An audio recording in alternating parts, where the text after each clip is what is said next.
Shalom Ubraha, nossa Parashat Re'eh. Re'eh quer dizer, veja. Moshe Rabbeinu fala para o povo de Israel, veja que eu coloco hoje na sua frente a Brachá e a Klalá, a bênção e a maldição. E o que vem a ser a bênção e a maldição? A Brachá, a bênção, quando a gente vai ouvir, diz Moshe Rabbeinu, quando a gente vai, quando em hebraico você fala ouvir, quer dizer, em português quer dizer se conscientizar, quer dizer, cair a ficha. Quando a gente era pequeno tinha telefone de ficha. Hoje as crianças vão ver isso nos museus. Mas antigamente, quando você entendia alguma coisa, quando você se conscientizava de que isso era certo, a gente chamava cair a ficha. Por quê? Você colocava a ficha no telefone, ela ficava do lado de fora. Na hora que a outra pessoa atendia, quer dizer, foi feita a sincronização, que a gente chama hoje de sincronização, antigamente não tinha essa palavra, aí caía a ficha, mecanicamente, caía dentro do telefone. Depois passava a pessoa da telefônica, abria a caixinha do telefone e pegava as fichas para vender de novo. E os tempos que a gente era criança pequena, então hoje as crianças de hoje não sabem o que é isso. O mundo se desenvolveu, mas a gente usava antigamente esse exemplo para se conscientizar. Quer dizer, cair na real, colocar o pé no chão, entender, não entender de entender o raciocínio da coisa, o raciocínio de um exemplo, mas entender que aquilo é uma coisa real de verdade, não é um exemplo, não é uma parábola. Moshe Rabbeinu fala para o povo de Israel, olha, eu estou colocando na sua frente a profecia de Moshe Rabbeinu. O que ele está colocando na frente deles? A profecia de Moshe Rabbeinu é a Torá. A Torá tem os mandamentos divinos. E mesmo que já existia a Torá oral antes da Torá escrita, antes da profecia de Moshe Rabbeinu, o próprio Moshe Rabbeinu, o próprio Moisés, quando ele saiu do palácio do faraó, ele era um grande cabalista, ele já sabia muito Torá. Ele viu um egípcio tentando assassinar um judeu a chicotadas, e ele falou um nome de Hashem, um nome de Kabbalah, que tira a alma do corpo. E ele conseguiu salvar a vida daquele judeu, falando esse nome de Kabbalah, tirou a alma do egípcio. O egípcio morreu, parou de assassinar. Então o Moshe Rabbeinu já saiu do palácio do faraó sabendo toda a Torá oral que tinha naquela época, que era a Torá oculta. Depois foi repassada para nós por meio do Zohar, das escrituras do Arizal e de outros livros de Kabbalah, como Sefer Yetzirah, que diz o Zohar, é da autoria de Abraão Avinu, do nosso primeiro patriarca. Mas o Zohar, ele já explica o Sefer Yetzirah. Sefer Yetzirah próprio é difícil de entender. E o Arizal explica o Zohar. O Arizal é o Shulchan Aruch do Zohar. Ele coloca todos os assuntos do Zohar numa ordem. Uma mesa servida para todos, acessível a todos. Depois veio o Torat HaChassidut, os rebes da Europa, os rebes hassídicos, o Baal Shem Tov, o Magid Mezritz, o Alter Rebbe, até o nosso Rebbe de Lubavitch querido, que foram repassando para nós as escrituras do Arizal de uma forma mais acessível. De qualquer maneira, voltando para Moshe Rabbeinu. Moshe Rabbeinu era uma criança pequena, ele era um neném numa cestinha, ele estava chorando. A filha do faraó estendeu a mão, aconteceu um milagre para ela. A mão dela se esticou, ela conseguiu pegar o neném. E ela viu que lá já estava acontecendo coisas sobrenaturais. E do lado da cestinha estava Miriam, que era a irmã dele. E a Miriam falou, olha, eu posso te trazer uma mulher judia para dar de mamar para esse neném. E a filha do faraó falou, olha, tudo aqui já está surreal, né? Então vamos nessa. Contratou a mãe de Moshe para dar de mamar para ele. E com certeza, depois que ele desmamou, a mãe de Moshe já falou, olha, eu tenho aqui um professor particular para ele, primeira categoria. Já a filha do faraó, a Batia, já contratou o pai de Moshe para dar aula para ele. E qual era o interesse dela? Dizem nossos sábios que o que ela estava fazendo no rio Neilos, a filha do faraó, ela foi se converter ao judaísmo. Ela foi se purificar das idolatrias do pai dela. E sendo que uma mitzvah leva a outra, isso que ela estava lá para se converter ao judaísmo, para ir no mikveh. E aí ela já viu, Moshe Rabbeinu já salvou a vida dele. Aí a irmã dele já propôs que a mãe dele desse de mamar para ele. E aí a mãe já propôs que o pai ensinasse a Torá para ele. Moshe Rabbeinu saiu do palácio do faraó já sabendo Kabbalah barra pesada. Nós temos um curso de Kabbalah, curso básico de Kabbalah. E nosso aluno Yuval Mendel foi o primeiro diplomando do nosso curso de Kabbalah. E ele está escrito no diploma curso básico de Kabbalah. Aí ele falou, curso básico de Kabbalah, então o próximo curso vai ser mais... Eu falei, não, o que você quer fazer? Um golem? A gente vai ficar sempre no básico, a gente vai ficar nos conceitos básicos da Kabbalah. Um curso já mais profundo, a pessoa já conseguiria fazer esse tipo de coisas. E isso já não chegou até nós. Quer dizer, o lado prático da Kabbalah, como fazer o golem de praga, ou coisas assim, isso não chegou até nós. Chegou para os grandes tzadikim. Com certeza o Rebbe de Lubavitch sabia tudo isso, com certeza o Baba Sali sabia tudo isso, mas as pessoas normais, tipo na Yeshiva, não foi isso que a gente estudou. Quando eu estudei com o Rav Moshe Weber, não foi isso que ele me ensinou. Ele ensinou só os conceitos básicos. Então, voltando para o nosso assunto, que aqui é o principal, Moshe Rabbeinu já saiu do palácio do faraó sabendo Kabbalah, sabendo não só os conceitos básicos, mas sabendo já tudo que precisaria saber. Todos os nomes de anjos e nomes de Hashem, que se ele falasse o nome do anjo, o anjo aparecia, tudo isso ele já sabia. Então, o que foi a entrega da Torá? O que Deus deu para a gente? O que acrescentou? Porque a profecia de Moshe Rabbeinu que ele aprendeu depois disso é chamado de Torá. O que veio antes, a Torá oral, a Torá oculta, também é chamada de Torá. E aqui na prática entra um pequeno detalhe. Os nossos patriarcas, eles tinham que cumprir 7 mandamentos, 7 mitzvot de Bnei Noach. E junto com isso, eles sabiam Kabbalah num nível que a gente não sabe. Ou seja, Avraham Avinu, tá escrito sobre ele coisas assim. Eu não vou entrar em detalhes, que agora não é uma aula sobre esse assunto, mas assim, nossos patriarcas, eles sabiam Kabbalah de um jeito que a gente não sabe. E por que a gente vai falar que Moshe Rabbeinu, ele nos entregou a Torá, se já existia a Torá oral antes da Torá escrita? E a Torá oral, na verdade, que determina se essa Torá escrita que a gente tem na mão é verdadeira ou não. Só contar para vocês uma historinha entre parênteses. Tinha um grande tzadik, chamava Hillel. Hillel, hoje a gente tem na nossa instituição, temos o nosso diretor das diretoras, que é Hillel. O que eles têm em comum, toda essa humildade, toda essa vontade de ajudar, toda essa vontade de fazer favores, de ajudar o próximo. O Hillel da Mishnah, Hillel Azaken, a gente chama ele, só para vocês terem uma ideia aqui, a gente... Estou pegando a marginal do Rio de Janeiro, vocês não têm ideia do que é o trânsito de São Paulo. Assim, não tem como descrever ainda numa hora dessas. Mas, voltando pro Hillel, que esse é o ponto principal. O Hillel, ele era o mais humilde de todas as pessoas.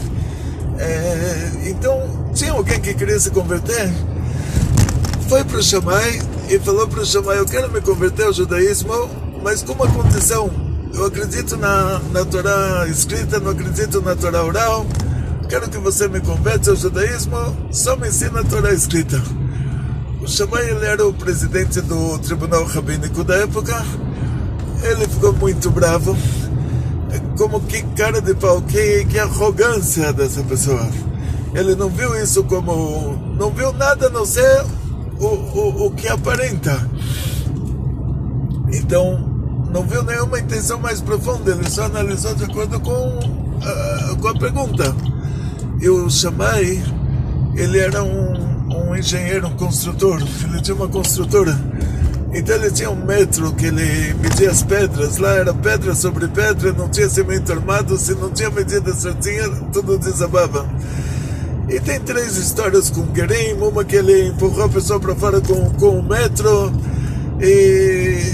Ou seja, essa pessoa foi uma dessas 3 histórias que ele foi expulso lá com uma grande honra, de uma maneira muito assim, maneira muito, tipo, ele virou a fofoca do dia. Olha o que aconteceu, olha como ele conseguiu tirar o Shammai do sério, a ponto do Shammai expulsar ele. Vai saber, teve um que foi com o metro da construção, o outro que foi só com uma grande bronca, mas ele virou a fofoca do dia. Aí falaram para ele, olha, se não deu certo com o rabino, procura outro rabino. Se levou a patada de um rabino, procura outro rabino. Se levou um coice de um rabino, procura outro rabino. Ele era uma pessoa que tinha uma boa intenção, uma intenção séria. Então falaram para ele, olha, só que você é um cara chato, isso você tem que saber. Então procura um rabino que tenha paciência. Não adianta você procurar outro rabino como o Shammai, que aí você vai levar... E o Shammai tinha 1 metro, né? A mata biniana é 50 centímetros. Tipo, vamos traduzir isso como a régua de construção. Lá era uma régua, vai saber se o outro não tem um cajado. Então, se é um cara chato, procura um rabino com paciência. Recomendaram para ele o Hillel. Ele chegou para Hillel, ele falou, ele quer se converter ao judaísmo, mas com a condição de que ele só vai estudar Torá escrita, que na Torá escrita ele acredita, na Torá oral ele não acredita. O Hillel começou a ensinar para ele então Torá escrita. Letras, começou o curso de hebraico original, letra Aleph, mostrou para ele, falou, olha, essa letra se chama Aleph, letra Bet, essa letra se chama Bet, letra Gimel, essa letra se chama Gimel, letra Dalet, essa letra se chama Dalet. No outro dia, o Hillel inverteu tudo, falou, mostrou o Dalet, falou que isso é um Aleph, mostrou um Bet, falou que isso é Gimel. Aí a pessoa falou, pera, mas ontem você me falou que isso é um Aleph, hoje você está me falando que isso é um Dalet. O Hillel falou para ele, você acreditou no que eu te falei oralmente? Você falou que só acredita no que está escrito. E eu te falei que é um Aleph, te falei que é um Dalet, te falei isso oralmente, isso é Torá oral, eu te dei uma explicação. Aí a pessoa entendeu que a Torá escrita ela só tem validade por causa da Torá oral, a ponto de até as próprias letras da Torá escrita elas serem uma sorte, assim, um recebimento de Torá oral. Ou seja, assim, pela Torá oral você determina se o Sefer Torá foi escrito da maneira correta ou se ele precisa de um conserto. Então, a Torá escrita, que foi a profecia de Moshe Rabbeinu, veio acrescentar para a gente o quê? Se já tinha a Torá oculta, já tinha essa Torá oculta que é chamada de Torá oral, já tinha a Torá oral das Alachot, tinha, na época dos nossos patriarcas, tinha Shivat de Shem, que eles estudavam as leis, 7 Mitzvot de Bnei Noach. Lá era curso Faculdade de Direito de acordo com as leis dos Bnei Noach. Tinha a Yeshiva do Ever, que era a Faculdade de Kabbalah, era a Universidade da Kabbalah. Mas, então, o que faltava?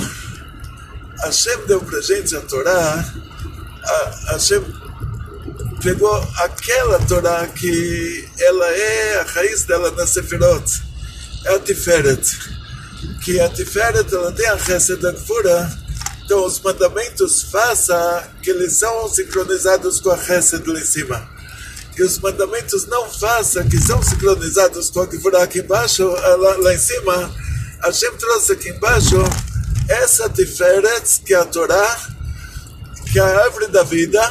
A Tiferet é chamada de árvore da vida, porque essa árvore da vida na Kabbalah, ela é uma árvore de cabeça para baixo.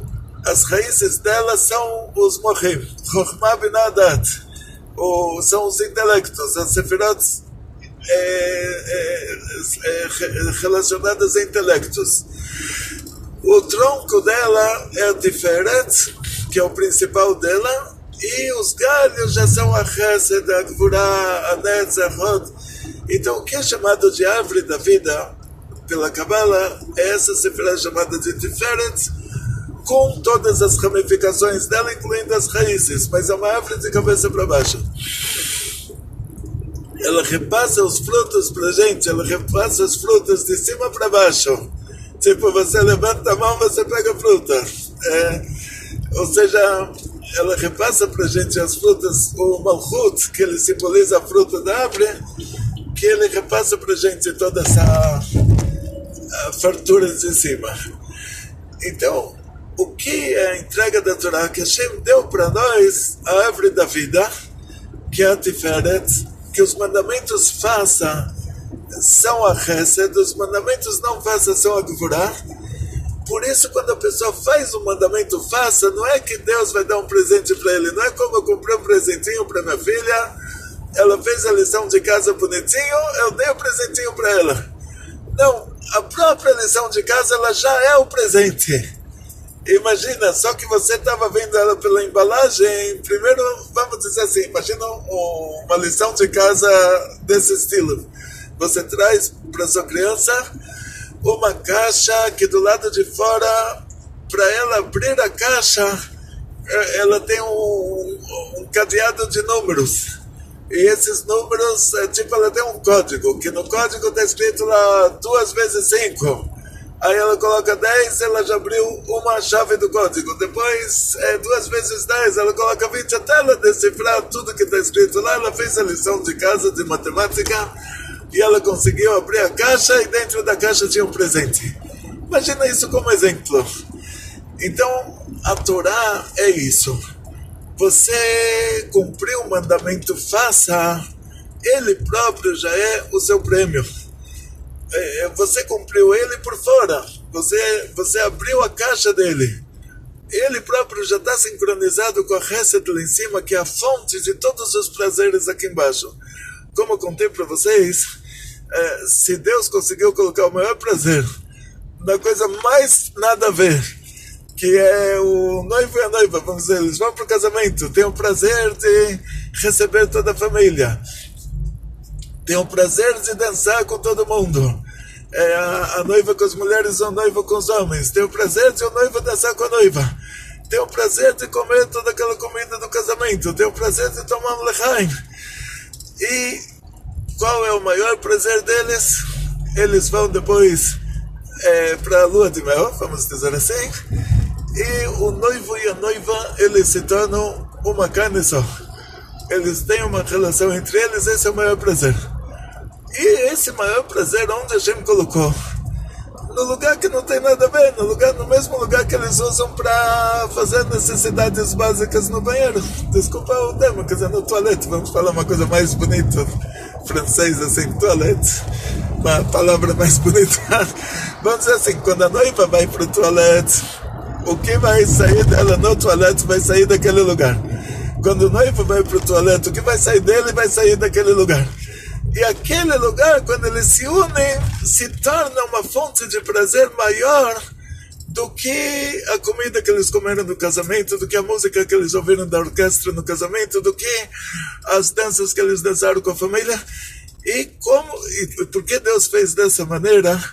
Para te mostrar, se o maior de todos os prazeres, que é um casamento, e o maior prazer do casamento é o noivo ter a relação com a noiva, e isso Deus colocou no lugar mais baixo, de mais baixo nível do nosso corpo, para te mostrar que ele pode colocar qualquer prazer em qualquer lugar.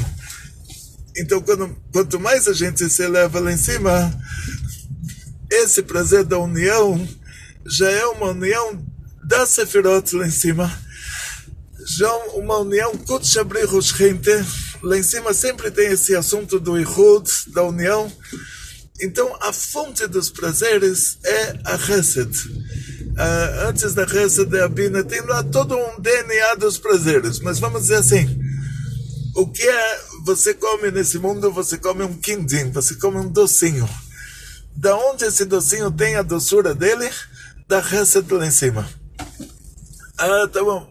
Vai ter lá o DNA dos prazeres, que é a Bina, e depois você chega nos 400 mundos dos desejos, que é o Keter de Atzilut, que não foi revelado ainda pra gente, só vai ser revelado na ressurreição dos mortos, mas de uma maneira básica, de uma maneira genérica, o prazer que o noivo tem com a noiva na hora que ele está na lua de mel com ela, a fonte desse prazer é a Chesed. E da mesma maneira que Hashem colocou esse prazer num lugar desses do nosso corpo, para te mostrar que ele pode colocar em qualquer lugar, e pode ser que na hora que você vai estudar a Torá, grandes tzadikim estão dizendo que eles estudavam a Torá, eles sentiam lá o orgasmo, vamos dizer, desculpa a palavra novamente, mas é para entender certa coisa. E quando eles se relacionavam, marido e mulher, eles sentiam menos do que quando ele estudava a Torá, quando ele cumpriu uma mitzvah. Mas isso a gente fala sobre tzadikim neste mundo. Agora a gente vai falar sobre mundos superiores, que a Chesed, que ela é a fonte dos prazeres, ela está sincronizada com os mandamentos faça. Na hora que você cumpre o mandamento divino, você abriu a embalagem, você já se sincronizou. O prêmio por você ter cumprido um mandamento é o próprio mandamento.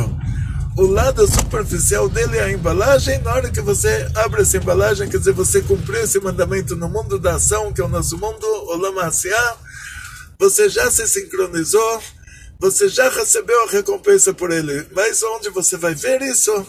Lá em cima. Então, lá você vai ter aquele prazer desse mandamento que você cumpriu aqui embaixo. O mesmo acontece no caso contrário. A Gvurá, que ela é a fonte dos limites, e sofrimentos são limites, quando a pessoa tem a saúde limitada, quando a pessoa tem o dinheiro limitado, quando a pessoa tem a paciência limitada, não sei, quando você está sofrendo esses limites, você está dentro de uma casa que ninguém tem paciência para você, você não tem como pagar as contas, você não tem como trabalhar porque a pessoa, Deus me livre, está com problemas de saúde, tudo isso são limites. Então você vai lá, eu queria que o meu cônjuge tivesse mais paciência, eu queria que a minha empresa me pagasse um salário maior, eu queria ter mais saúde, eu queria ser forte como um índio no Vale do Xingu. E tudo isso é muito bonito, mas cada um tem os limites que foram decretados para ele por causa do que ele fez de errado. Pode ter sido feito na reencarnação anterior e nessa ele está só pagando. O que ele está pagando? Quer dizer, na hora que a gente faz a coisa errada, a gente se sincroniza, não tem castigo de Deus. Fez a coisa errada, você abre uma caixinha de presentes que te sai de lá um limite. Imagina assim, tem um programa do Silvio Santos quando a gente era pequeno, depois não vê mais. Agora, ele é judeu também, deve estar já com uns 90 anos, mas eu me lembro quando eu era pequenininho, tinha 5 ou 6 anos. Então tinha lá aquelas brincadeiras que 5 ou 6 anos, hoje estou com 63, então mais de 50 anos atrás, quase 60 anos atrás, ou 58 anos atrás, vamos dizer. Então a pessoa estava lá, tinha que escolher um presente, então eu falava para ele, olha, você vai ganhar $1 milhão. Aí, você quer? Fala sim ou não. Quer uma salsinha? Quer trocar $1 milhão pela salsinha? Então era assim. o que acontecia, o que acontece com os mandamentos divinos é mais ou menos uma brincadeira, não é brincadeira, Deus me livre, é uma realidade dessas. É uma realidade dessas, ou seja, a pessoa que transgride o mandamento divino, ele está abrindo uma caixinha de surpresas, que lá ele encontra a surpresa dele, que é simplesmente um limite. Limite de saúde, limite de dinheiro, limite de tudo. Então não tem castigo de Deus. Deus é a essência do bem, e a natureza do bem é fazer o bem. O que Deus te faz é que ele é como uma mãe, a mãe que ama a criança. E a mãe vê que essa criança agora tem a caixa. Eu me lembro quando era pequeno. Desculpa. Agora, isso eu preciso contar para vocês. Eu caçava cobras. Era meu esporte de criança, né? Hoje não me interessa mais. Mas quando eu era pequeno, aqui em São Paulo tinha as cobras. Agora estou a caminho do nosso Centro da Cultura Judaica no Butantã. E o Butantã tem lá o Jardim das Cobras. Eu caçava cobras. E lá o nosso Centro da Cultura Judaica é onde era a casa dos meus pais. Que no mérito da gente ter feito lá o nosso Centro da Cultura Judaica, que isso seja mérito para a alma deles lá em cima. Eu era pequeno, eu caçava cobras. Eu não tinha nada mais importante para mim no mundo do que caçar uma cobra. E consegui caçar algumas cobras e levei para o Instituto Butantã. Eles me deram equipamento para caçar cobra. Fiquei mais desenvolvido. E naquela época tinha cobras em São Paulo. Até que um dia consegui caçar uma jararaca. Não tinha onde colocar ela. E tinha uma lata de leite em pó. Em casa a lata já estava vazia. E ficou em casa, minha mãe não jogou a lata fora, então eu coloquei a jararaca dentro da lata de leite em pó. E a minha mãe foi abrir a lata para ver se precisava jogar fora, não, se ainda tinha sobrado leite em pó, que eu tinha guardado a lata bonitinho, e tinha lá a jararaca. Eu ia levar a jararaca aquele dia para o Butantã, e a minha mãe abre a lata de leite em pó e tem a jararaca dentro. Então imagina a situação, como ela se sentiu, como eu me senti. Baruch Hashem, terminou bem, não aconteceu nada, quer dizer, parei de caçar cobras depois disso. Mas assim, esse é o exemplo, o que é uma haverá, o que é uma transgressão, o que é um pecado, vamos dizer, na tradução do dicionário de português. Não é que Deus vai te castigar, não é que você não obedeceu. Na mitologia, o Deus, ele é um prepotente, e ele é um autoritário, e ele exige obediência, e você não obedeceu, ele vai te castigar porque você desobedeceu, para você ver que ele é o forte e você é o fraco. No judaísmo, Deus é a essência do bem, Deus é mais humilde do que Moshe Rabbeinu. Então o que acontece na prática é que a própria haverá, o próprio pecado, dizendo assim, a própria transgressão, não gosto de usar a palavra pecado, que é português eclesiástico, é coisa da idolatria e dos cristãos, do cristianismo. O cristianismo é a continuação da mitologia. Então eles se divertem lá que na linguagem da Torá, que a linguagem da Torá é uma mãe gritando e berrando. Deus falando na Torá é uma mãe gritando e berrando. E porque a filha dela pegou um pedaço de ferro e vai enfiar numa tomada 220. E antes da filha enfiar, a mãe grita, berra, fala: se você enfiar esse ferro na tomada, vou te dar uma chinelada. E todo mundo que está ouvindo está achando que essa mãe é uma mãe ruim, uma mãe rancorosa, uma mãe autoritária.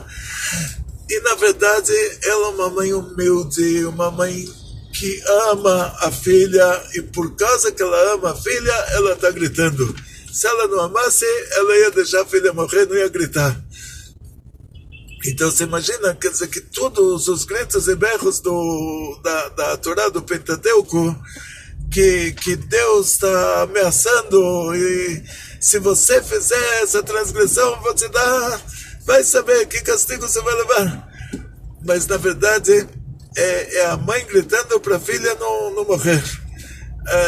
Ou seja, para a filha não fazer a coisa, a filha vai tomar um copo de veneno. E a mãe grita e berra, fala, se você tomar esse veneno, eu te dou um tapa na cara. Aí a filha fala, então não vou tomar o veneno para não levar um tapa na cara. Essa é a linguagem da Torá, quer dizer, Hashem, Deus, que é a essência do bem, e é mais humilde do que o Moshe Rabbeinu, gritando com a gente para a gente não morrer, para a gente não se matar, para salvar nossa vida. Por quê? Porque a transgressão, não vou chamar isso de pecado, pecado como eu falei, é coisa de português eclesiástico, vamos chamar de transgressão quando a gente transgride o mandamento da Torá, quando a gente faz um mandamento, quando a gente faz um mandamento que era proibido fazer, ou seja, quando a gente faz uma proibição da Torá, a consequência disso é não quero deixar vocês com muito medo, mas é isso mesmo que vocês pensaram. É a caixa que aparentemente é a caixa de leite, está muito bonitinha, uma caixinha de leite em pó com uma jararaca dentro. Isso é uma haverá. Isso é a transgressão aos mandamentos divinos, quer dizer, a sincronização com a Gevurah lá de cima. Na hora que você fez o que não podia fazer, você se sincroniza com a Gevurah lá em cima. E essa sincronização, o que ela vai causar para nós, Deus me livre, é que a gente recebe já as consequências dessa Gevurah. Deus me livre. Ou seja, quando a gente fala sobre consequências da Gevurah, quer dizer que a cobra está dentro da caixa de leite. Você acha que é uma caixa de leite em pó, mas lá dentro tem uma jararaca. Então, quando Deus fala para a gente, olha, não faz a coisa errada, Ele está avisando a gente que essa coisa errada, o que tem dentro dela, ela parece uma caixa de leite, muito bonitinha, muito fofinha. Mas, na verdade, ela tem dentro dela uma jararaca. Quer dizer, não é Deus que vai te dar o castigo. A própria transgressão, ela tem dentro dela, Deus me livre, a consequência. Ou seja, não vamos entrar muito profundamente nesse assunto, porque, como se diz, coisa ruim, a gente não tem que ficar moendo muito, mas, em resumo, é isso. Você cumpriu o mandamento divino, você fez uma coisa boa, ele já traz dentro dele o seu prêmio. Você transgrediu o mandamento divino, ele já traz dentro dele, Deus me livre, o castigo. Não é Deus que vai te castigar, Deus é a essência do bem. A própria transgressão, ela é a caixinha de surpresas que dentro dela tem uma jararaca. Então, tá vendo? O exemplo, mas o pior de tudo é que o exemplo é verdadeiro, entende? Não é, eu queria que isso fosse uma imaginação da minha infância, mas infelizmente aconteceu de verdade. Quer dizer, graças a Deus, a jararaca estava meio tonta, não aconteceu nada de ruim lá, mas por milagre. Quem deixou a jararaca tonta foi a Hashem. Então, isso mostra pra gente que de vez em quando a gente faz a coisa errada sem saber que é errado. E a Hashem faz com que a jararaca que está dentro da transgressão, que ela fique uma jararaca tonta e que a gente não se machuque com isso. Ou seja, a Hashem protege a gente das consequências dessa verá, mas aí ele já tem que fazer um milagre para isso. Quando a pessoa, coitado, aprendeu errado, os pais ensinaram ele que tem que rezar na igreja, Deus me livre. Ele era da época lá dos bandeirantes antigos, e ele, Deus me livre, foi rezar para uma trindade, e Deus protegeu porque, coitado, ele foi educado errado. Então Hashem protegeu com que a consequência que a jararaca que está dentro da caixa de leite estivesse tonta e não pegasse ele. Ou seja, que a consequência automática dele ter feito coisa ruim não acontecesse para ele por causa da inocência dele.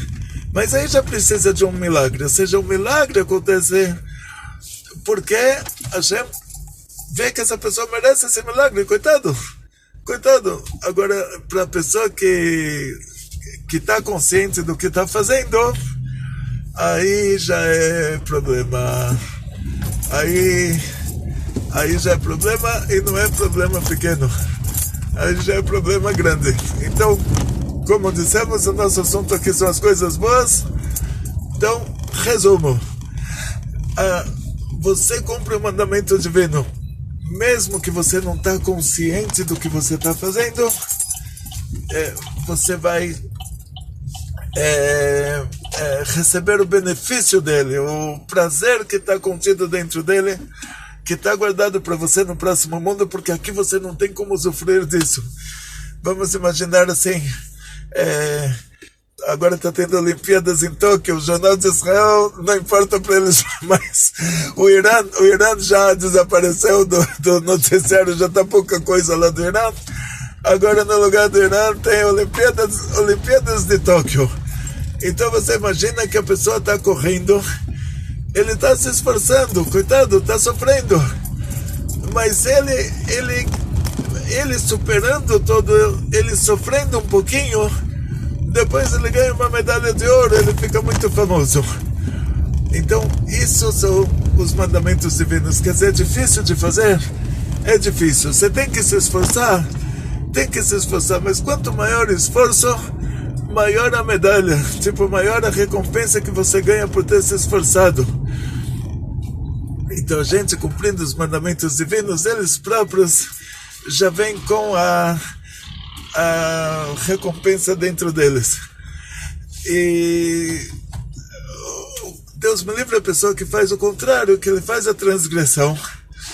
Imagina que ele entrou por engano agora também está aqui em São Paulo, o Brasil está também ganhando medalha de ouro aí no campeonato das epidemias internacionais.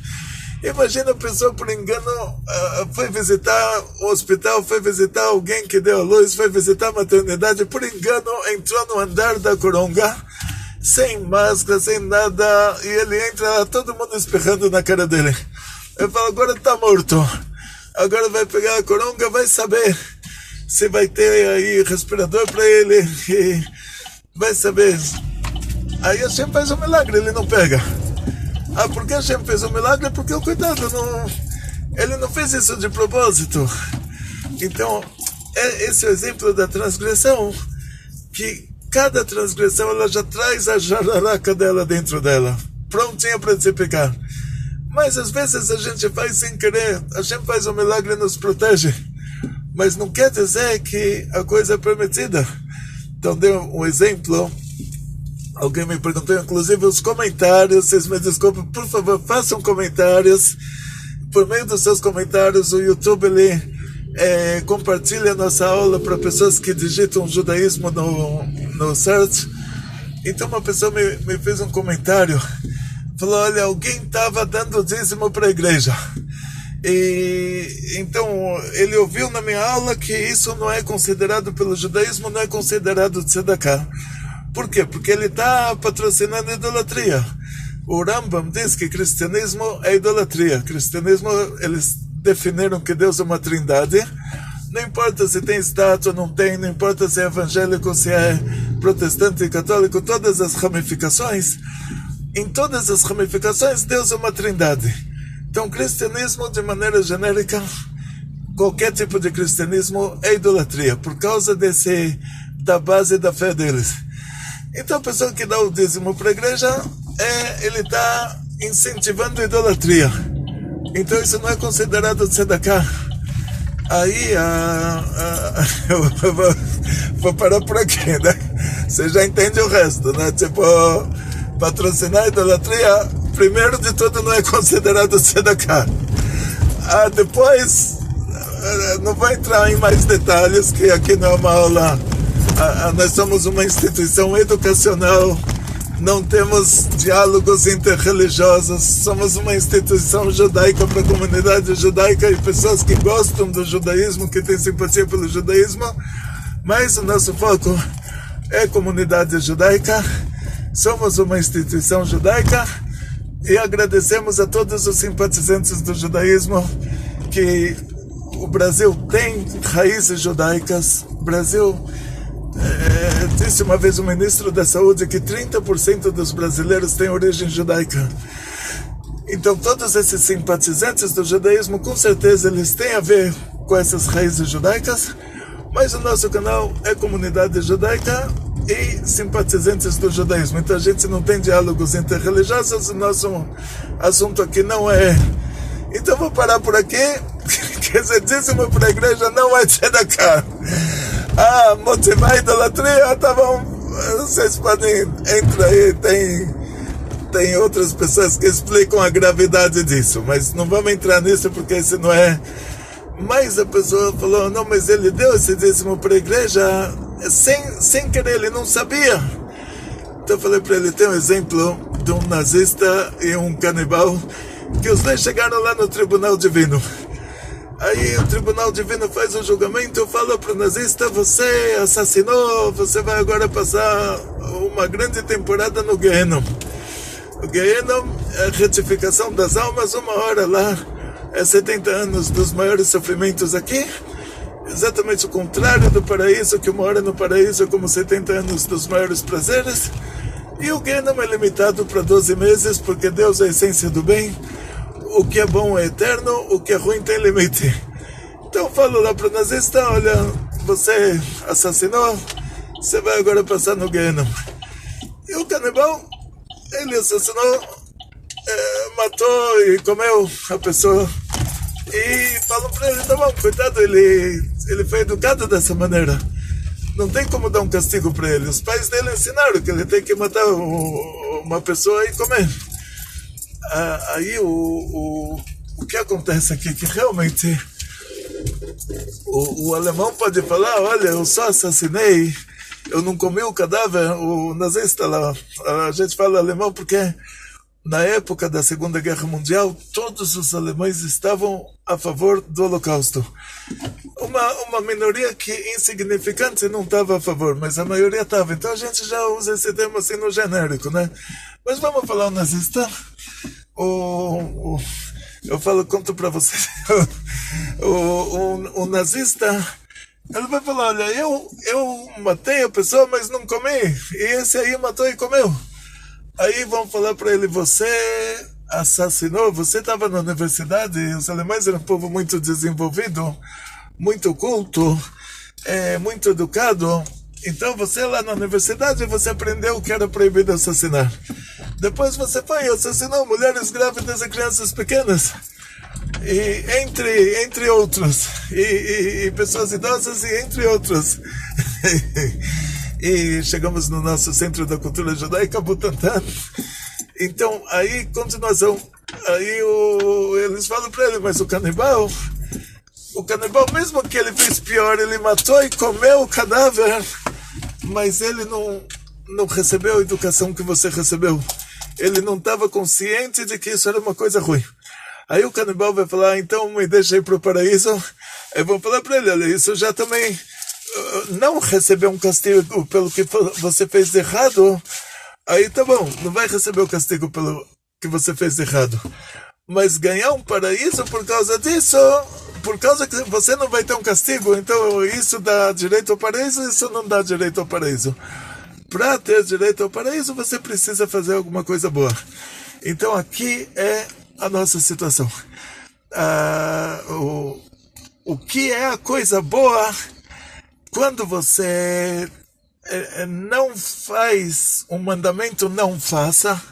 Quer dizer, quando você cumpre o mandamento, não faça, por meio de não fazer o que é proibido fazer, aí você vai ganhar. Isso já vai te trazer a recompensa. Quando você cumpre o mandamento, faça, por meio de fazer o que Hashem pediu para a gente fazer, aí você também ganha. Quando você transgride um mandamento, não faça, ou deixa de fazer um mandamento, faça por ignorância, a gente faz um milagre e te dá um desconto de você não se prejudicar com a consequência daquilo. Mas o desconto é dado junto com muitas indicações para você abrir os olhos e ver, olha, estou ganhando um desconto, mas a gente está me mostrando por aqui, por lá, está me mostrando, está me dando sinais já que, olha, eu vou ter que melhorar a minha situação, porque de desconto eu vou acabar chegando lá no Tribunal Divino e vão falar, olha, tá bom, você não vai receber um castigo pelo que você fez errado porque você não sabia, mas ir para o paraíso, o que você fez que justifica? Então, voltando para o nosso assunto, conclusão. Moshe Rabbeinu fala que colocou na nossa frente a bênção e a maldição.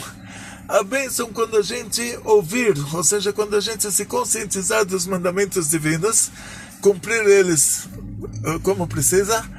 A maldição quando a gente transgredir esses mandamentos divinos, ou seja, que isso já está na nossa frente, não é Deus que vai castigar, isso já está na nossa frente, quer dizer, quando a gente faz a coisa errada, ela já tem dentro dela, já está sincronizada com a coisa ruim.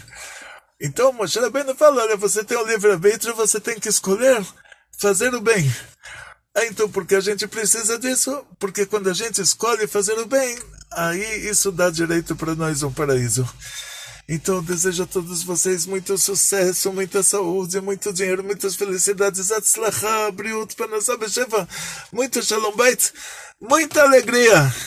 Não se esqueça de colocar o seu joinha, colocar o seu comentário. Temos um grupo do WhatsApp. Não, vocês estão todos convidados a participar. Chegamos no nosso Centro da Cultura Judaica, o Hillel que eu contei para vocês. O Hillel eu contei para eles no meio da aula, contei de você. Ele é o Hillel ao vivo e a cores, o nosso diretor das diretoras. Nosso Centro da Cultura Judaica. Tá ficando bonito. Oba! Olha só.